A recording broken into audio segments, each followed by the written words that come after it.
Pupu Tomba, aina pau di loina pikrabani. Yahoba hentak maiba makhoi di thiba phangdre. Pupu Tomba, but makhai loina kai duna chen khre tabada aikoi harau bana loire. Yamna nungai re. To nauna haibadi but singdo mana tanbani Pupu Tomba na tanbana te haida. Madugi angang ngang wabu wawina tawradana. Butsingdo Pupu Tomba na tankibani yenoibo. Hey, Taro! Karigino nang na ay taklamdana perfect hekta sakrito. Ha? Nang atupo no pa ama unang basali ni Harisi Sumbra. Ha? Ho karino! Ayok sida nangi sono chubudo mo haura bro ha. Nate madugi wadu bu nangonda kanana hairake ba. Tonaw na hari ni niya. Nang nga maibo. Tonaw na haibu wa adum taraga layladi yaro. Tangamba. Pau pigadaba khunja khara suwale. Makhoi amukta kaurukisi.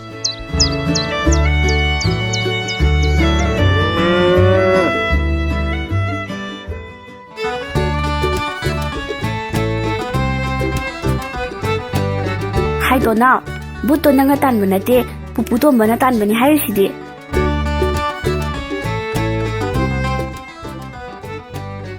Karino he te masawi but singdu aina tali kanana haige nang na taba ona boiramni ai haide ko chinja ken bawa on thok pa Masi kaya da masin chiri no na se. Mase mi khana na bayam na sinbani. Masi fuzulu. Atuga nang na Taro se nupa ama ko unay hari ni niya. Ha? madu madi fazana sengi he ta thambo Ha? Kari hai ba?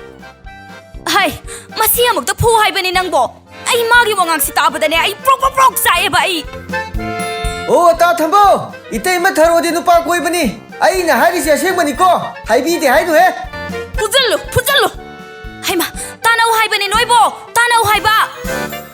ai de haijate ko ai de haijate Huine dolai tongraga. Tigang uraga songthai haiduni taurise.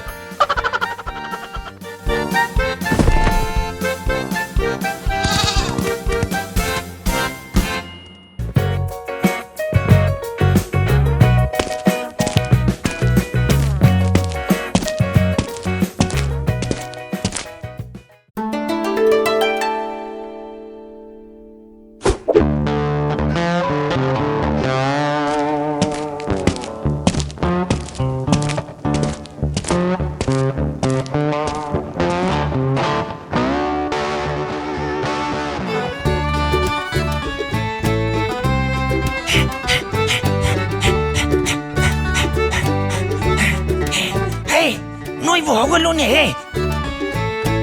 Bodi be madu Pupu Tomba na khonchidagi tanthokre. Ma hojing mafam khangdana mangkhre. ha kari haiba Ha? Kari no ne hari si bo. Adudi yamna phaba paunina. ho kopik haiba ye tum man ba kada ta phari jo ha ma chak chodi ai koi somai do som pik la ka lei ba ta ba ne apang Ai khoi sumai de sumpik ga lei ba tara ba.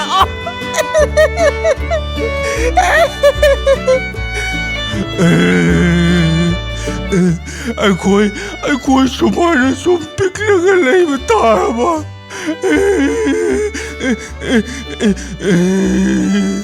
ha kap ka du de ta jin je de na sa ching du ga kap pin ni kai na san khong ba hik ma la da na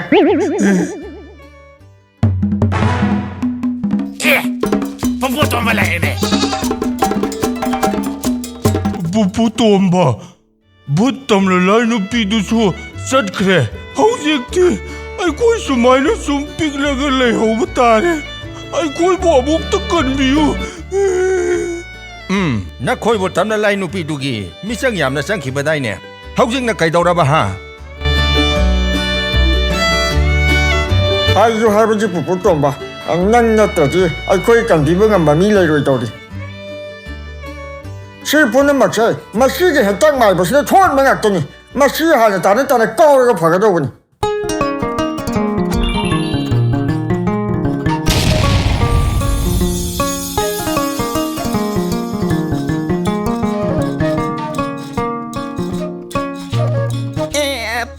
ꯇꯣꯝꯕ ꯅꯪꯅ ꯍꯧꯖꯤꯛ ꯑꯩꯉꯣꯟꯗ ꯂꯪꯂꯛꯈꯤꯕꯗꯨ ꯀꯔꯤꯅꯣ ꯅꯠꯇꯦ ꯅꯪꯉꯣꯟꯗ ꯀꯅꯥꯅ ꯄꯤꯔꯤꯅꯣ ꯍꯥ ꯃꯗꯨ ꯂꯝꯂꯩꯃꯅ ꯄꯤꯕ ꯁꯣꯏꯗꯅ ꯑꯣꯏꯔꯝꯒꯅꯤꯅꯦ ꯅꯪꯅ ꯂꯝꯂꯩꯃꯗꯒꯤ ꯍꯨꯔꯥꯜꯂꯤ ꯅꯠꯇ꯭ꯔꯣ ꯍꯥ ꯍꯩ ꯍꯔꯥꯎꯒꯦꯗꯤ ꯍꯥꯏꯗ꯭ꯔꯒ ꯃꯤꯉꯣꯟꯗꯒ ꯑꯃꯨꯛ ꯇꯥꯏꯅꯗꯅ ꯃꯁꯤ ꯅꯪ ꯅꯃꯥꯏꯗꯨꯗ ꯀꯤꯟꯅ ꯊꯤꯖꯤꯜꯂꯛꯇꯅꯕ ꯍꯩ ꯑꯩꯅ ꯍꯥꯏꯔꯤꯁꯦ ꯑꯁꯦꯡꯕꯅꯤꯅꯦ ꯃꯥꯅ ꯂꯝꯂꯩꯃꯗꯒꯤ ꯍꯨꯔꯥꯜꯍꯧꯕ ꯁꯣꯏꯗꯅ ꯑꯣꯏꯔꯝꯒꯅꯤꯅꯦ ꯍꯣꯡꯂꯔꯣꯏ ꯅꯣꯏꯗꯤ ꯁꯨꯡꯍꯣꯡ ꯍꯣꯡꯂꯔꯣꯏ ꯍꯨꯏꯅ ꯗꯣꯂꯥꯏ ꯇꯣꯡꯂꯒ ꯊꯤꯒꯪ ꯎꯔꯒ ꯆꯣꯡꯊꯩ ꯍꯥꯏꯗꯨꯅꯤ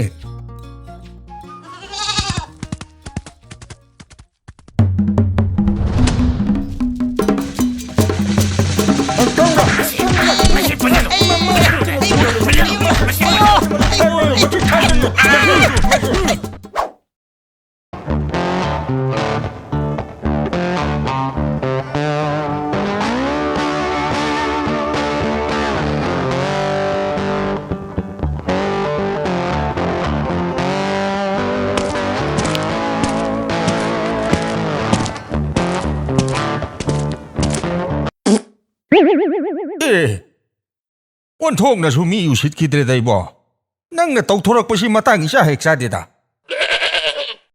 ꯆꯠꯂꯨꯅꯦ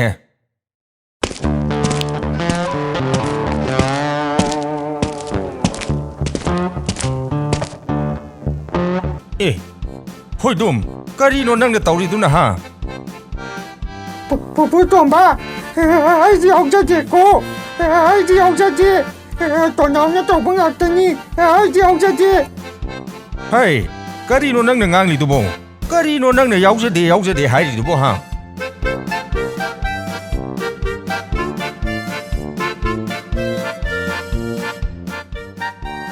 ꯇꯧꯔꯤꯁꯦ ꯌꯦꯡꯉꯨꯅꯦꯁꯦ ꯃꯥꯅ ꯆꯦꯟꯈ꯭ꯔꯤꯕꯁꯤ ꯀꯅꯥꯗꯅꯣꯃ ꯄꯥꯎ ꯇꯝꯕ ꯆꯦꯟꯕ ꯁꯣꯏꯗꯅ ꯑꯣꯏꯔꯝꯒꯅꯤ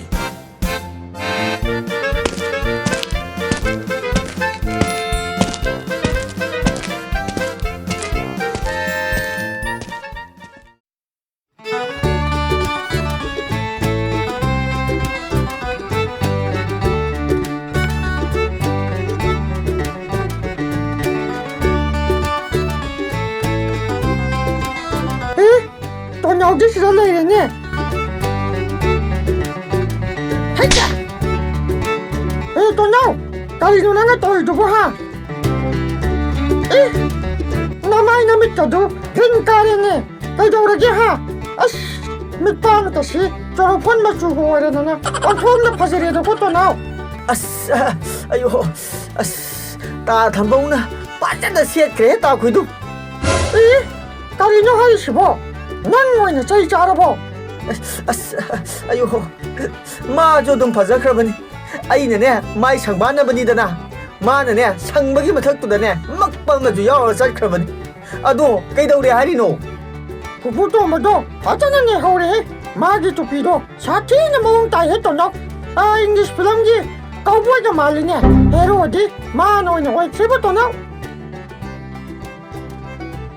ꯀꯔꯤꯅꯣꯅꯦ ꯍꯥꯏꯔꯤꯁꯤꯕꯨ ꯇꯥꯈꯣꯏꯗꯨꯝ ꯀꯗꯥꯏꯗꯒꯤ ꯇꯨꯄꯤꯅꯣ ꯃꯥꯅ ꯎꯞꯄꯤꯗꯨꯅ ꯃꯗꯨꯒꯨꯝꯕ ꯀꯥꯎꯕꯣꯏꯒꯤ ꯐꯖꯕ ꯇꯨꯄꯤꯗꯨꯗꯤ ꯁꯛ ꯐꯖꯕ ꯇꯣꯅꯥꯎ ꯑꯩꯈꯣꯏꯒꯨꯝꯕꯅ ꯎꯞꯀꯗꯕꯅꯤꯅꯦ ꯍꯅꯨꯕ ꯎꯟꯁꯥꯒ ꯏꯈꯨꯏ ꯈꯨꯏꯔꯕ ꯍꯩꯕꯤ ꯑꯌꯥꯏꯕ ꯃꯥꯟꯕ ꯍꯅꯨꯕ ꯃꯥꯅ ꯎꯞꯀꯗꯕ ꯅꯠꯇꯦꯅꯦ ꯇꯥꯈꯣꯏꯗꯨꯝ ꯂꯥꯛꯑꯣ ꯃꯥꯒꯤ ꯇꯨꯄꯤꯗꯣ ꯌꯦꯡꯉꯨꯁꯤ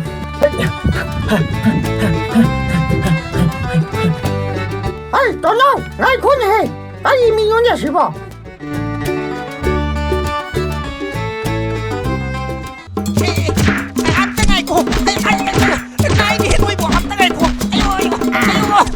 ꯑꯩꯁꯦ ꯆꯥꯛ ꯑꯃꯨꯛ ꯂꯥꯝꯃꯦꯅ ꯇꯧꯔꯤꯁꯦ ꯉꯁꯥꯏ ꯄꯨꯄꯨ ꯇꯣꯝꯕꯅ ꯃꯇꯨꯝ ꯑꯃ ꯂꯪꯂꯝꯕꯗꯨ ꯀꯗꯥꯏꯗ ꯇꯥꯈ꯭ꯔꯦ ꯃꯗꯨ ꯂꯗꯨ ꯑꯣꯏꯔꯝꯗꯧ ꯃꯥꯜꯂꯤꯅꯦ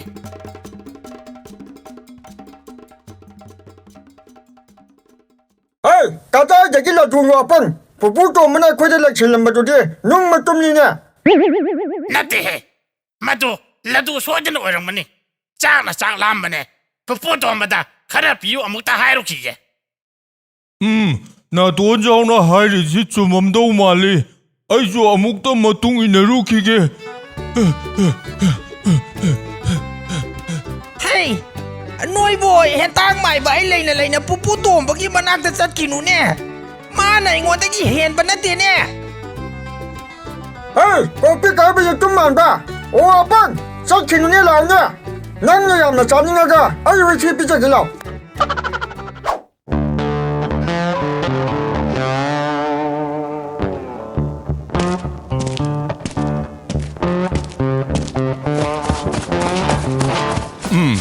Ma na ngasay siyan khidu to naw ko wasat bajani dana. Tanaw, tu, puputo ang bagito pisiye mo tu. Sa na maong taba nito. Hoy nga ta kuidom tupi si phawdi pajanan nai re mani ne masigi tupi se ai tupi ni ne aina mangde he uba tupi du ni ne ado uppi ba mi sidi sungya he yadre tupi sigi magul loina mangi haiba Kaya da okti wa ngang no ne masibo. o puputo ba tupi do mapu na re madu ai gi tupi ne mapu da pithoro Sai sa ni da to naw. Ai na upi ba tupi si nang gini kana na hai ba. Ha? Madugi tupidu aina mangda he upa tupidu ni ne aina mangda upa ni na ai oi bataba kadai tupidu piro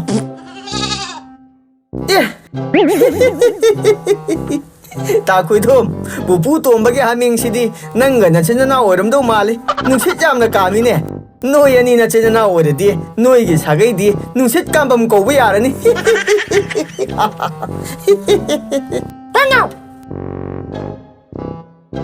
Hai pupu tomba aigi tupidu piro haiba nang na aigi tupidu kaido bagi hurali do haiba Nang ngasay dagi yengi hai du na yengbani. Nang ai gi khongpak se si cha da ba yararoi. small min he ayo pupu tomba phagi do ni mi ayo hoi ba sire phagi do ni ayo ayo oi ma sire Ay, di ako siya ko.